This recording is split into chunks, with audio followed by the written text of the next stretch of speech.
जय हिंद बच्चों, कैसे हैं आप सब। मैं राम चौधरी स्वागत करता हूं आप सभी का हमारे YouTube channel Rudra physics classes में। आज के इस वीडियो में हम बात करने वाले हैं म्यूचुअल इंडक्शन के कंप्लीट कॉन्सेप्ट के बारे में। मतलब आज के इस वीडियो में हम समझेंगे what is mutual induction, what is mutual inductance for two long solenoids and also for about coefficient of coupling. Start करते हैं म्यूचुअल इंडक्शन। अब देखिए म्यूचुअल का मतलब क्या है। म्यूचुअल का मतलब आई नो कि आप सभी जानते होंगे। म्यूचुअल मतलब जहां पे दो लोगों के बीच की बात होती है, और सेम कॉन्सेप्ट हम यहाँ पे बात करेंगे। हमने सेल्फ इंडक्शन में पढ़ा कि जब भी किसी कॉइल से या किसी भी सोलेनॉइड से पास होने वाला जो करंट है वो रेगुलरली चेंज होता है, then due to the change in current flux उस कॉइल से पास होने वाला चेंज होता है और उसमें एक ईएमएफ इंड्यूस हो जाता है। उस कॉन्सेप्ट को हम बोलते थे सेल्फ इंडक्शन। म्यूचुअल इंडक्शन क्या है कि suppose you have two coils, आपके पास दो कॉइल हैं एंड ईच कॉइल है वो N number of different number of turns. मान लीजिए एक कॉइल आपके पास ये है, सपोज इस टाइप से ये कॉइल है, या सिंपली होगा कि एक कॉइल मान लीजिए ये है, क्लियर। और इस कॉइल को आपने कनेक्ट कर रखा है किसी अल्टरनेटिंग सोर्स से, और जब अल्टरनेटिंग सोर्स से कनेक्ट करने के बाद आप इसमें करंट पास कराते हो। ये कॉइल फर्स्ट हो गई आपकी, मान लीजिए इसमें करंट I1 पास हो रहा है, इसमें नंबर ऑफ टर्न्स मान लीजिए N1 है। इसी के सामने या इसी के पास हम क्या करते हैं, हम एक दूसरी कॉइल रख देते हैं इस टाइप से, और इससे कनेक्ट कर देते हैं हम एक गैल्वेनोमीटर, क्लियर। गैल्वेनोमीटर, ये कॉइल हो गई आपकी सेकेंड। अब देखिए जब दो कॉइल एक दूसरे के पास रखी होंगी और इस टाइप से एक दूसरे के पास रखी दो कॉइल्स से जब करंट पास होगा, पहली कॉइल में अगर हम करंट पास कराएं तो क्या होता है कि ये कॉइल एक मैग्नेटिक फील्ड प्रोड्यूस करती है।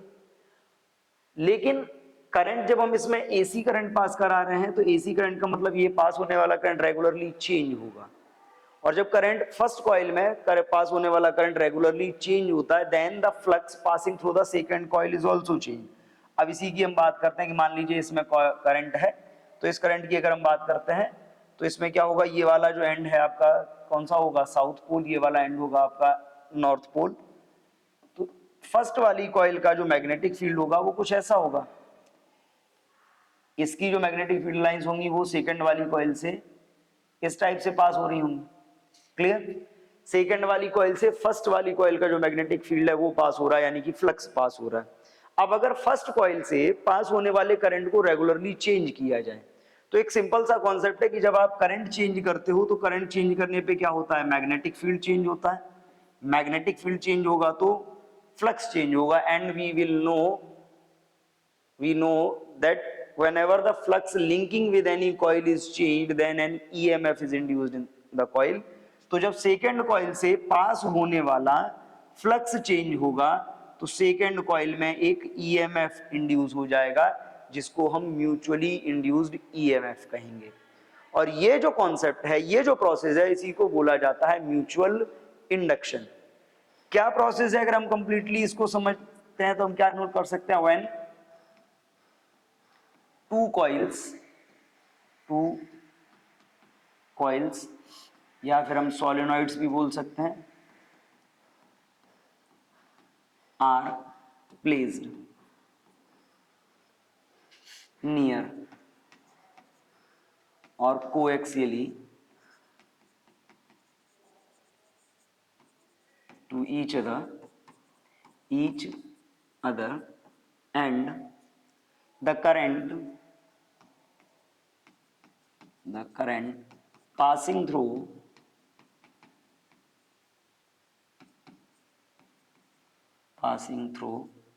first coil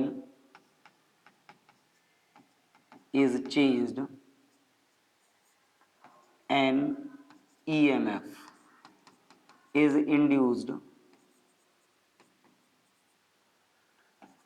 in second coil। This phenomena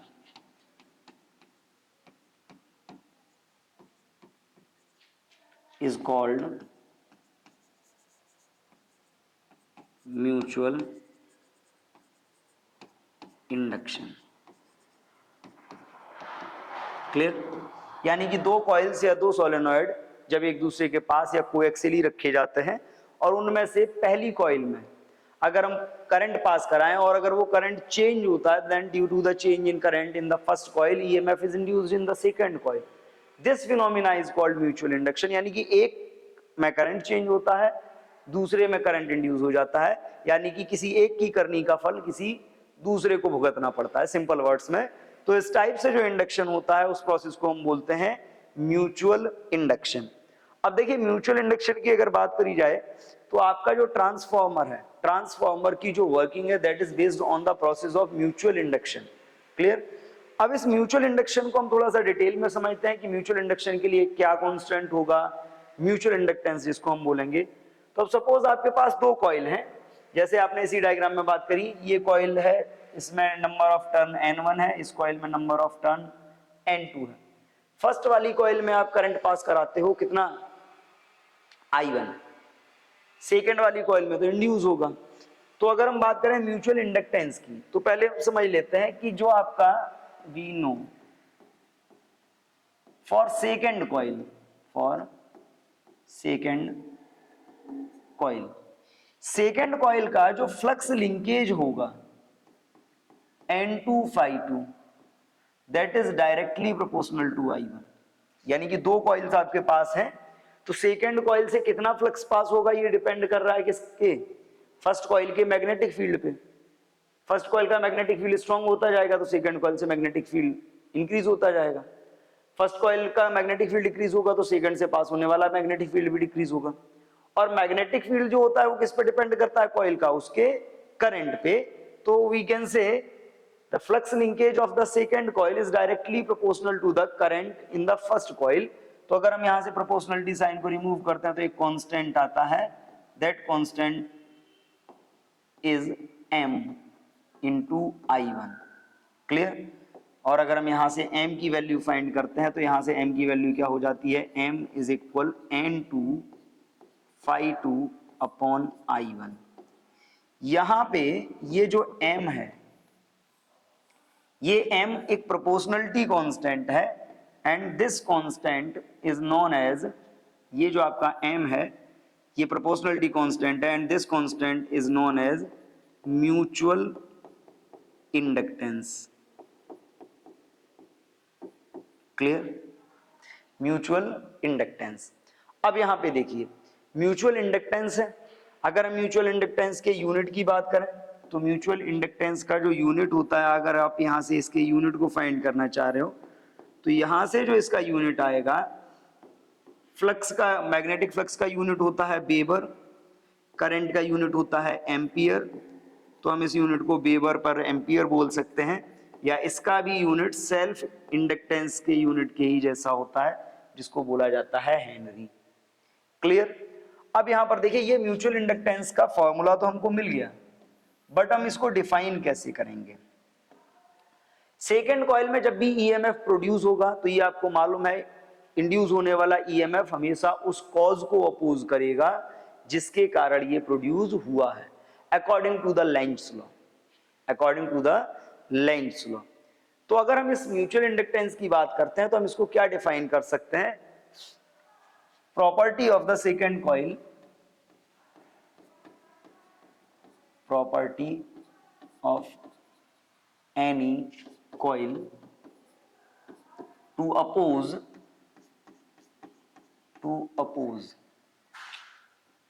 the change, to oppose the change in current,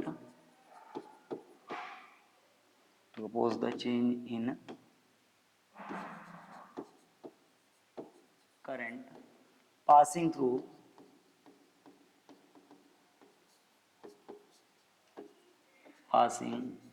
through another coil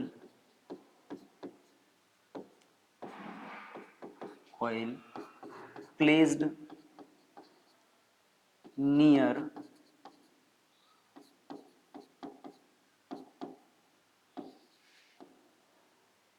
placed near, near का मतलब होता है इन विसिनिटी,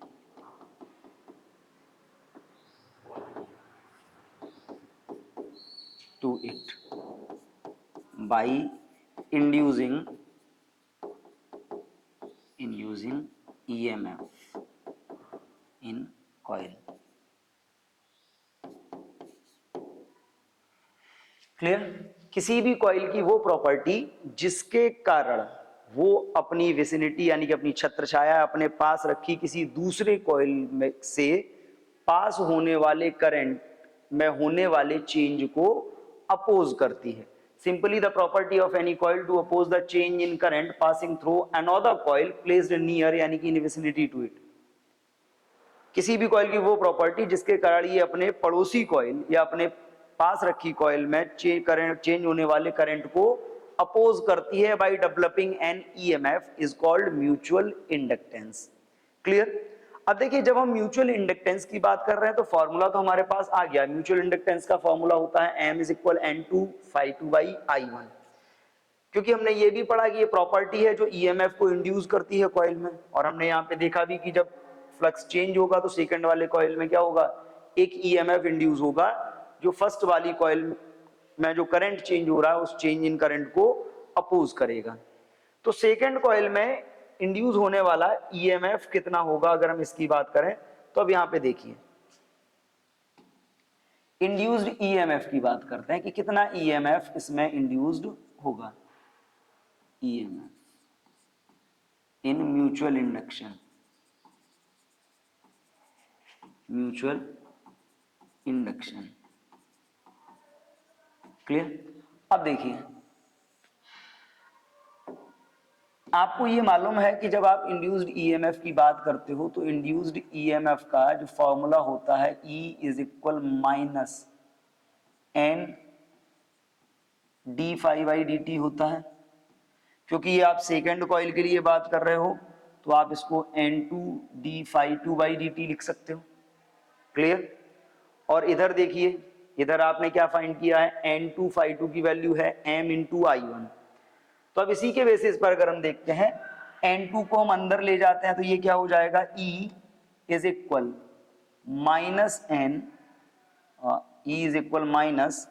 -d/dt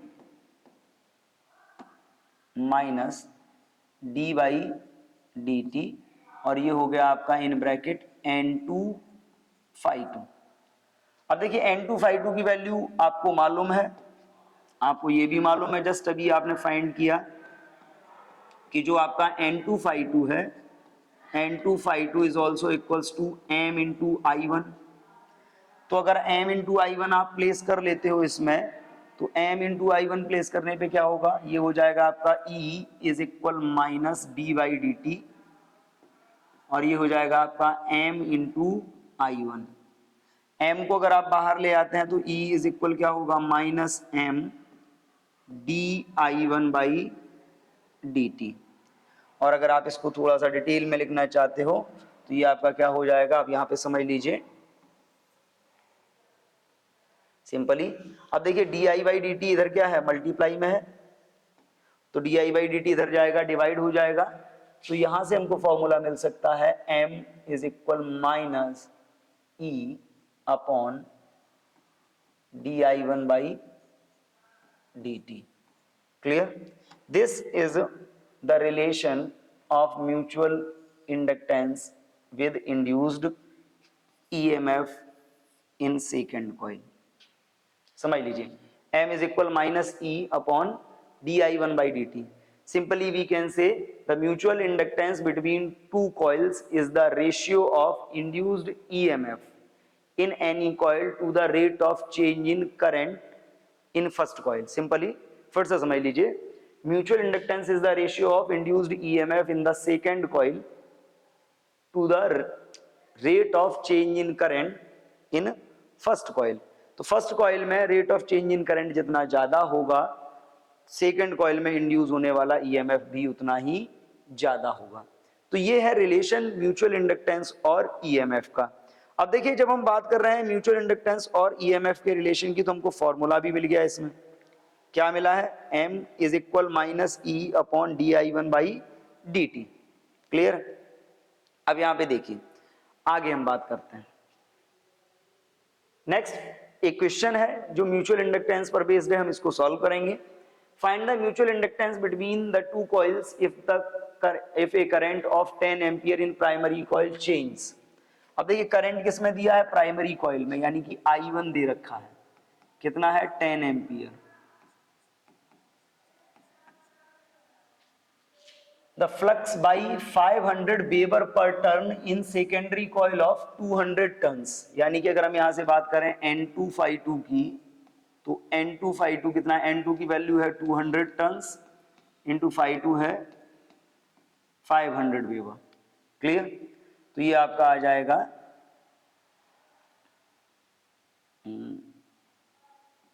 1 या सिंपली 1 2 10 हो जाएगा 10 to the power 5 weber. Clear.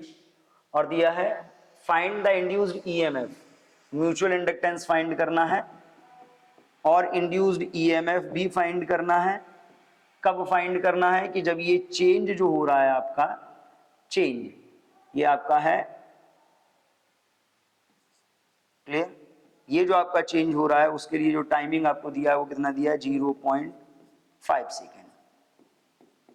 अब यहां पे देखिए, अब इसमें अगर आप बात करते हो कि सॉल्यूशन कैसे होगा, तो आप सॉल्यूशन के लिए देखिए 1 बाई 1 आप फॉर्मूले अप्लाई करते जाइए। आपको फॉर्मूला मालूम है m का, m इज इक्वल क्या होता है, N2 phi2 upon I1। Clear. N2 phi2 upon I1, N2 phi2 की वैल्यू कितनी है 10 to the power 5। Clear. Upon I1 कितना है 10, तो ये आपका रह जाएगा m is equal 10 to the power 4। Simply समझ लीजिए 200 इंटू 500, 200 इंटू 500 जब करोगे तो ये 10 टू दी पावर 5 आया था आपका, और यहाँ पे 10 to the power 5 upon I1 की वैल्यू 10 है, हमने डिवाइड कर लिया तो ये आया आपका 10 to the power 4। Clear. 10 to the power 4, और इसका यूनिट आपको मालूम है 10 टू दी पावर 4 यूनिट होता है इसका हेनरी। फर्स्ट आंसर तो देखिए हमारा ये आ गया। सेकंड अगर हम बात करते हैं, सेकंड आंसर में हमको क्या फाइंड करना है, ईएमएफ फाइंड करना है। तो देखिए ईएमएफ का भी फॉर्मूला आपने पढ़ा है, E इज इक्वल क्या होता है, minus d minus n d 5 d t. Clear. अब देखिए इसको अगर आप करते हो तो ये क्या हो जाएगा, minus D by D T, ये हो गया आपका N5। ठीक है। अब देखिए डेल्टा N2 phi2 कितना है 10 टू दी पावर 5, और टाइम दिया है 0.5। अब यहां पर देखिए ये जो आपका होगा E इज इक्वल क्या हो जाएगा 10 to the power 5 divided by 0.5, यानी कि simply E is equal 2 into 10 to the power 5 volt. Simple इसमें तो फॉर्मूला सेकंड वाले पार्ट में तो सिंपल फॉर्मूला यूज हुआ है किसका, म्यूचुअल इंडक्शन, या हम कहें कि सिंपल फॉर्मूला यूज हुआ है इलेक्ट्रोमैग्नेटिक इंडक्शन का। क्या होता है इलेक्ट्रोमैग्नेटिक इंडक्शन का formula, EMF induced in any coil is directly proportional to the rate of change in flux linkage, और हमने उसी को अप्लाई कर दिया तो ये आ गया हमारा आंसर। क्लियर।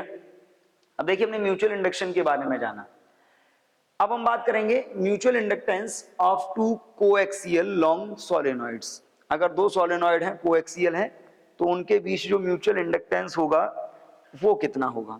हम म्यूचुअल इंडक्टेंस की बात करने वाले हैं। अब म्यूचुअल इंडक्टेंस के लिए देखिए, देखिए suppose there are two coaxial long solenoids. एक सोलेनॉइड मान लीजिए, ये मान लीजिए इसके ऊपर हमने रैप किया हुआ है, एक सोलेनॉइड आपका ये है, फर्स्ट सोलेनॉइड ये रैप किया हुआ है इस टाइप से,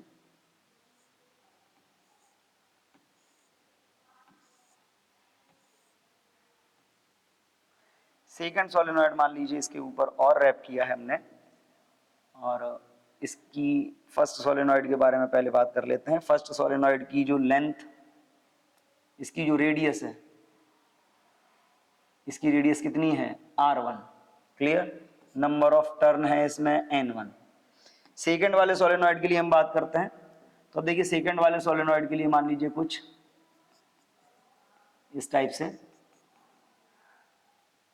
ठीक है, और सेकेंड सोलेनॉइड आपने रैप किया हुआ है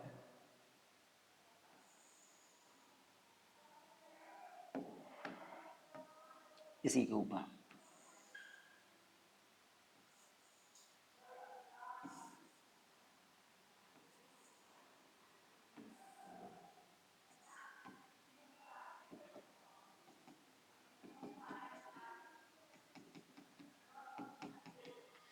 देखिए एक सोलेनॉइड अंदर है और दूसरा सोलेनॉइड हमने उसी के ऊपर रैप किया हुआ है।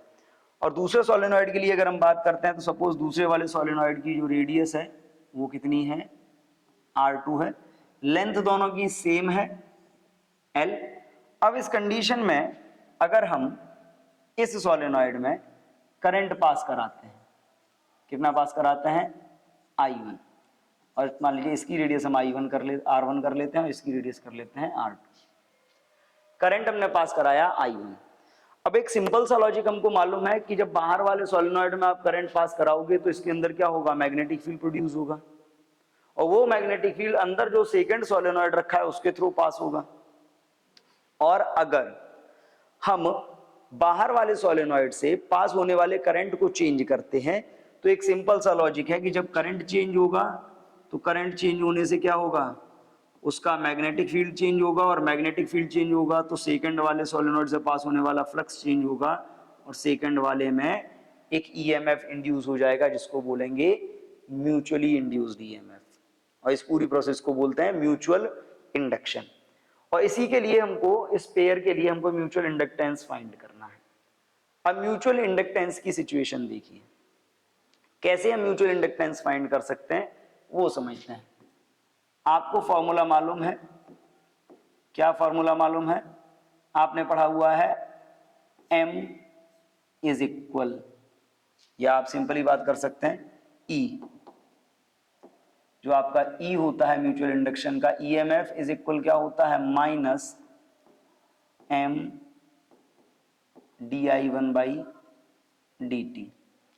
और जब हम मोड की बात करते हैं तो अगर हम मोड फाइंड कर लेते हैं इसका तो इस माइनस का कोई इशू ही नहीं रहेगा।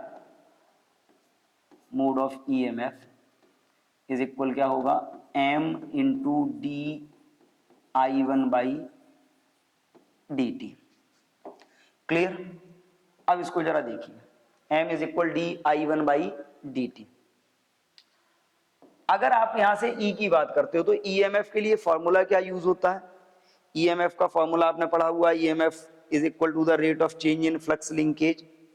और rate of change in flux linkage की जब हम बात करेंगे तो यहाँ पे जो आपका M है, अब यहाँ पे अगर हम M की वैल्यू रखें, क्लियर, इस कॉन्सेप्ट को जरा सॉल्व करें। इसके दो मेथड हो सकते हैं सॉल्व करने के। एक हो सकता है कि हम E की वैल्यू के थ्रू इसको सॉल्व करें, दूसरा हो सकता है कि हम फाई की वैल्यू के थ्रू इसको सॉल्व करें। हम फाई की वैल्यू के थ्रू इसको सॉल्व करने की कोशिश करते हैं तो वो थोड़ा सा इजी रहेगा। अब समझिए कैसे करेंगे हम इसको। आपको म्यूचुअल इंडक्टेंस के बारे में मालूम है, क्या मालूम है, mutual inductance. Mutual inductance M is equal क्या होता है, N2 phi2 अपॉन I1। अब देखिए phi2 की जब आप वैल्यू रखोगे, phi2 किस पे डिपेंड कर रहा है, B1 पे, तो ये क्या होगा N2 अपॉन I1।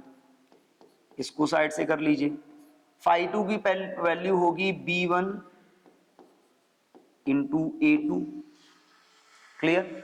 A2 मतलब सेकंड वाले सोलेनॉइड का area, M is equal N2 upon I1। अब देखिए B1 क्या है, magnetic field produced by the solenoid, और magnetic field produced by the solenoid की जब आप बात करते हो तो मैग्नेटिक फील्ड का फॉर्मूला होता है mu naught into N1 into I1 upon L into A2। क्या क्या कैंसिल हो सकता है? I1 से I1 कैंसिल। इसको जब आप सॉल्व करोगे तो क्या आएगा? m is equal mu naught, clear, L m is equal mu naught into N1 into N2 upon L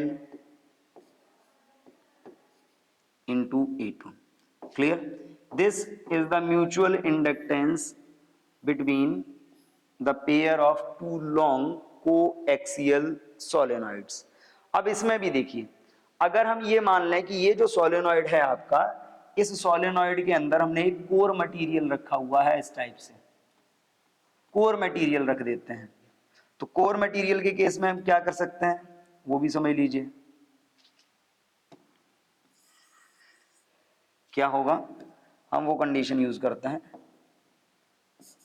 if the core of solenoid is, if the core of solenoid is filled by material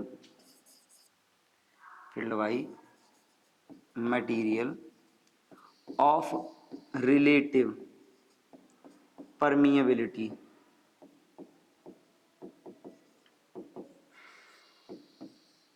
mu R. अगर इस solenoid की जो core है उसको हम relative permeability mu R के material से fill कर दें, तो जब फिल करेंगे तो ये क्या हो जाएगा? देन आपका m हो जाएगा, m is equal mu naught into mu R N1 N2 by L into A2, clear. अब देख लीजिए, बहुत सिंपल लॉजिक है, कुछ ज्यादा हमको करना नहीं है। क्या लॉजिक है कि जब भी आप टू लॉन्ग कोएक्सियल सोलेनॉइड्स की बात करते हो, आप बाहर वाले सोलेनॉइड में अगर करंट फ्लो कराओगे तो उसके अंदर क्या होगा? मैग्नेटिक फील्ड प्रोड्यूस होगा। मैग्नेटिक फील्ड जो प्रोड्यूस होगा वो अंदर वाले सोलेनॉइड से होके पास होगा। In that case whenever the current passing through the first solenoid is changed, magnetic field of first solenoid is also changed, and the flux passing through the second solenoid is changed, and EMF is induced in the second solenoid, clear। In that case the mutual induction is given by N2 phi 2 upon I1। phi 2 क्या है? Flux of the second coil, ये second solenoid, हमने flux की value रख ली क्योंकि magnetic field first coil produce कर रहा है और एरिया तो हमको सेकंड का लेना है जिससे फ्लक्स पास होगा, तो B1 into A2, clear. A2 की अगर आप बात करोगे तो चाहो तो साइड से आप नोट भी कर सकते हो, A2 इज इक्वल क्या होगा? पाई इंटू R2 स्क्वायर, क्योंकि सोलेनॉइड का जो क्रॉस सेक्शन होता है वो सर्कुलर होता है, क्लियर। वैल्यू प्लेस करी तो I1 से I1 कैंसिल हो गया। That means the mutual inductance between two long solenoid does not depend on the amount of current passing through that। Long solenoids का जो म्यूचुअल इंडक्शन है वो किन किन फैक्टर्स पे डिपेंड करता है? मीडियम पे, number of turns in both solenoid, length of solenoid and the area of solenoids, clear. तो ये सोलेनॉइड के बारे में। अब देखिए, अगर हम इंडक्टर्स की बात करते हैं, सोलेनॉइड्स की बात करते हैं, तो उनसे रिलेटेड कुछ न्यूमेरिकल्स भी हैं जो म्यूचुअल इंडक्शन पर बेस्ड हैं, हम उनको सॉल्व करेंगे। क्या है?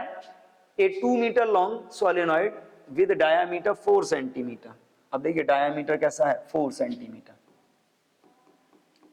डायामीटर 4 सेंटीमीटर है, तो डायामीटर के 4 सेंटीमीटर होने का मतलब क्या है कि जो रेडियस होगी वो 2 सेंटीमीटर, मतलब 2 into 10 to the power -2 metre, क्योंकि रेडियस डायामीटर की हाफ होती है। कितना लॉन्ग है? 2 मीटर लॉन्ग है। एंड नंबर ऑफ टन्स कितने हैं? 2000 नंबर ऑफ टन्स है। हैज ए सेकेंडरी ऑफ, ये तो N1 है, N2 में टन्स कितने हैं? 1000 है। Bounded closely near its mid point, calculate the mutual inductance between the two solenoids, M find करना है। तो भाई देखो, क्या फॉर्मूला आएगा इसका फाइंड करने के लिए? आपने क्या पढ़ा है? m is equal mu naught into n1 n2 upon l into a। देख लीजिए यही आया है n1 n2 upon l into a। अब यहां पे देखिए वैल्यू हम रखते हैं m is equal mu naught की वैल्यू होती है 4 pi into 10 to the power -7। n1 कितना है 2000, n2 कितना है 1000 अपॉन l कितना है 2 इंटू एरिया का होता है पाई r स्क्वायर। r कितना है आपका 2 सेंटीमीटर, यानी कि 2 इंटू 10 टू दी पावर -2 का होल स्क्वायर। इससे आप कैंसिल करोगे ये कितना हो जाएगा 2, पाई इधर आएगा, ये हो गया आपका m is equal to pi square into 10 to the power को सॉल्व करते हैं। अब यहाँ पर देखिए 1 2 3 4 5 6, ये 6 से पावर कैंसिल हो जाएगा तो ये आएगा आपका 10 टू दी पावर -1 इंटू ये बचा आपका 2। ये हम पूरा लिख लेते हैं इसको एक बार में। 10 टू दी पावर -7 ये हो जाएगा 2 into 10 to the power 6 into आपका ये 2 का स्क्वायर हो गया 4 इंटू 10 टू दी पावर -4। अब 10 टू दी पावर सॉल्व कर लीजिए। 4 और 7 हो गया माइनस का 11, -11 में से ये 6 लेस हो जाएगा, 10 टू दी पावर -5 बचेगा। ये 2 2 जा 4 into 4 16 pi square into 10 to the power ये हो जाएगा आपका -5। 7 4 11, 11 में से 6 लेस होगा -5। तो ये आ गया आपका म्यूचुअल इंडक्टेंस और इसका यूनिट होता है हेनरी। क्लियर? आप पाई की वैल्यू रख के इसको कैलकुलेट कर लीजिएगा, फाइनल आंसर आपको मिल जाएगा। तो सिंपली जब भी आप इंडक्शन में, सेल्फ या म्यूचुअल इंडक्शन में कोई भी न्यूमेरिकल करते हो तो न्यूमेरिकल में केवल आपको गिवन कंटेंट मालूम होना चाहिए, उसको अगर आप सिलेक्ट कर लेते हो तो फॉर्मूले में डायरेक्ट एप्लीकेशन होता है। ऐसे ही न्यूमेरिकल्स हमने सेल्फ इंडक्टेंस में किए थे, वहां भी हमको कोई प्रॉब्लम नहीं हुई थी, हम डायरेक्टली अप्लाई करते जाते हैं और हमारे आंसर आते जाते हैं। क्लियर?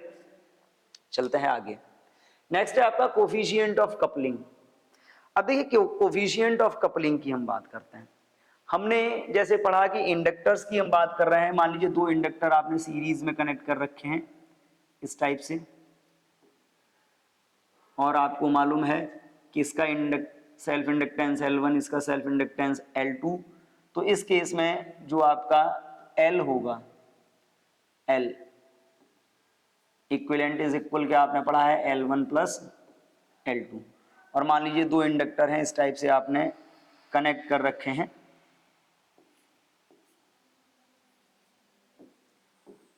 कैसे? पैरेलल में, इसका L1 और इसका L2। तो आपने क्या पढ़ा है कि जो 1 अपॉन L इक्विवेलेंट होगा वो किसके इक्वल होगा? 1 upon L1 plus 1 upon L2। But reality में जब हम बात करते हैं तो रियलिटी इससे थोड़ा सा डिफरेंट है। रियलिटी थोड़ा सा डिफरेंट है। रियलिटी क्या डिफरेंट है? जब 2 इंडक्टर एक दूसरे के पास कनेक्ट किए जाते हैं सीरीज या पैरेलल में तो इनके बीच म्यूचुअल इंडक्शन भी होता है। बट अभी हम इसको इस कंडीशन में क्या कर रहे हैं? म्यूचुअल इंडक्शन को इग्नोर करके चल रहे हैं। और म्यूचुअल इंडक्शन को अगर हम इग्नोर ना करें तो क्या होगा? इनमें म्यूचुअल इंडक्शन भी होगा तो इनमें इंड्यूस होने वाले ईएमएफ में क्या होगा? चेंज आएगा। अब उस कंडीशन में एक कॉन्सेप्ट जनरेट होता है जो दोनों कॉइल्स को कपल का मतलब है पेयरिंग करता है।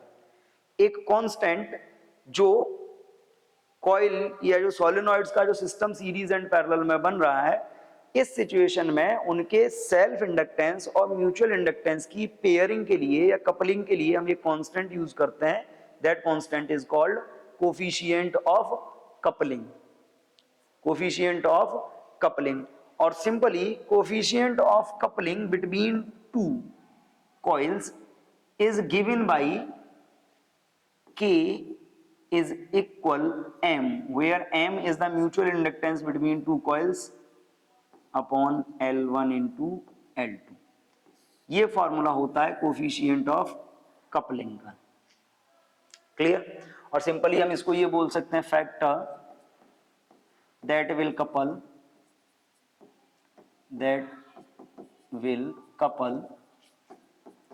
और रिलेट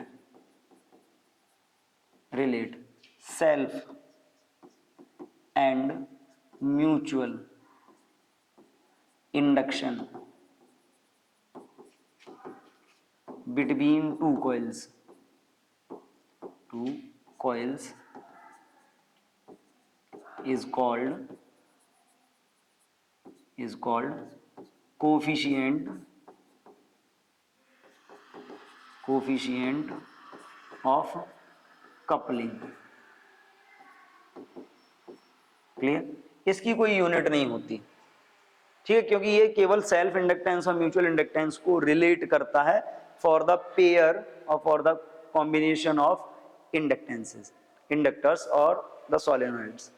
तो सिंपली जब अब आप एक साथ यूज करोगे तो रियलिटी इससे थोड़ी सी डिफरेंट आएगी, बट नॉर्मली हम इसी को कंसीडर करके चलते हैं। बट रियलिटी ये है कि सेल्फ और म्यूचुअल इंडक्टेंस भी रिलेट करेंगे एक दूसरे से, और म्यूचुअल इंडक्शन की प्रोसेस भी होगी इनमें, जिसके कारण इसमें प्रोड्यूस होने वाला जो ईएमएफ है वो थोड़ा सा डिफरेंट आएगा। क्लियर? आज के लिए इतना ही, मिलते हैं नेक्स्ट वीडियो में, तब तक के लिए थैंक यू एंड जय हिंद।